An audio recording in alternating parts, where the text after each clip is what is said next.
ಕಾಂಗ್ರೆಸ್ನಲ್ಲಿ ಮತ್ತೆ ಸಮಾವೇಶದ ಪಾಲಿಟಿಕ್ಸ್ ಶುರುವಾಗಿದೆ. ಎಸ್ಸಿ ಎಸ್ಟಿ ಸಮಾವೇಶಕ್ಕೆ ಸಿಎಂ ಬಣದ ಸಚಿವರು ಸಜ್ಜಾಗಿದ್ದಾರೆ. ಸಮುದಾಯ ಬಲಿಷ್ಠಕ್ಕಾಗಿ ಸಮಾವೇಶವನ್ನ ಮಾಡೇ ಮಾಡ್ತೀವಿ. ಕಾಂಗ್ರೆಸ್ನಲ್ಲಿ ಈಗ ಸಮಾವೇಶ ಪಾಲಿಟಿಕ್ಸ್ ಮತ್ತೆ ಶುರುವಾಗಿರೋದು. ಎಸ್ಸಿ ಎಸ್ಟಿ ಸಮಾವೇಶಕ್ಕೆ ಸಿಎಂ ಬಣದ ಸಚಿವರು ಸಿದ್ಧತೆಯನ್ನ ಮಾಡ್ಕೋತಾ ಇದ್ದಾರೆ. ದಾವಣಗೆರೆಯಲ್ಲಿ ಸಚಿವ KN ರಾಜಣ್ಣ ಇದಕ್ಕೆ ಸಂಬಂಧಪಟ್ಟ ಹಾಗೆ ಹೇಳಿಕೆಯನ್ನ ಕೊಟ್ಟಿದ್ದಾರೆ. ಧ್ವನಿ ಇಲ್ಲದ ಸಮುದಾಯಗಳಿಗೆ ಅರಿವು ಮೂಡಿಸಬೇಕು. ಕಾಂಗ್ರೆಸ್ ನೇತೃತ್ವದಲ್ಲಿ ಎಸ್ಸಿ ಎಸ್ಟಿ ಸಮಾವೇಶ ಮಾಡ್ತೀವಿ ಅಂತ KN ರಾಜಣ್ಣ ಅವರು ಮಾತನಾಡಿದ್ದಾರೆ.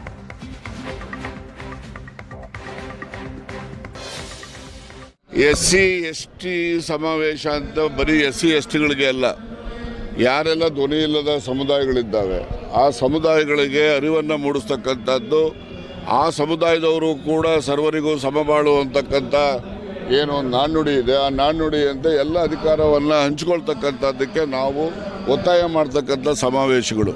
ಆ ಏನೇ ಸಮಾವೇಶ ಮಾಡಿದ್ರು ಕೂಡ ಕಾಂಗ್ರೆಸ್ ಪಕ್ಷದ ನೇತೃತ್ವದಲ್ಲೇ ಮಾಡ್ತೀವಿ. ಕಾಂಗ್ರೆಸ್ಸನ್ನು ಬಿಟ್ಟು ನಾವು ಬೇರೆ ಮಾಡೋಕ್ಕೆ ಹೋಗೋದಿಲ್ಲ. ಆದರೆ ಈಗೇನು ವಿಧಾನ ಪರಿಷತ್ತಿನ ಚುನಾವಣೆಗಳು ಬರ್ತಾ 4 ಸ್ಥಾನಗಳನ್ನು ತುಂಬತಕ್ಕಂಥದ್ದಿದೆ. ನಾನು ಈಗಾಗಲೇ ಮಾಧ್ಯಮದಲ್ಲೂ ಕೂಡ ಹೇಳಿದ್ದೇನೆ, ಪತ್ರನೂ ಕೂಡ ಬರಿತಾ ಇದ್ದೇನೆ ಕೇಂದ್ರಕ್ಕೆ.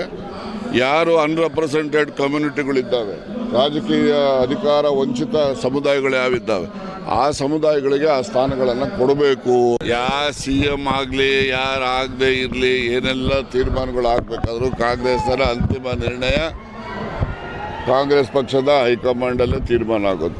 ಹಾಗೆ ರಾಷ್ಟ್ರೀಯ ಪಕ್ಷಗಳು ಕಾಂಗ್ರೆಸ್ ಇರ್ಬೋದು, BJP ಇರ್ಬೋದು, ಯಾವುದೇ ರಾಜ್ಯದಲ್ಲಿ ಯಾವುದೇ ರಾಜಕೀಯ ತೀರ್ಮಾನಗಳನ್ನು ಅಂತಿಮವಾಗಿ ಹೈಕಮಾಂಡ್ ನಿರ್ಧಾರ ಮಾಡ್ತಾರೆ. ನಮ್ಮಲ್ಲೂ ಕೂಡ ಕಾಂಗ್ರೆಸ್ ಹೈಕಮಾಂಡ್ನಿಂದ ಯಾವೆಲ್ಲ ತೀರ್ಮಾನಗಳಾಗ್ತವೆ ಆ ತೀರ್ಮಾನಕ್ಕೆ ಬದ್ಧರಾಗಿ ಎಲ್ಲೂ ಕೂಡ ಇರ್ತಕ್ಕಂಥದ್ದು ಪಕ್ಷ.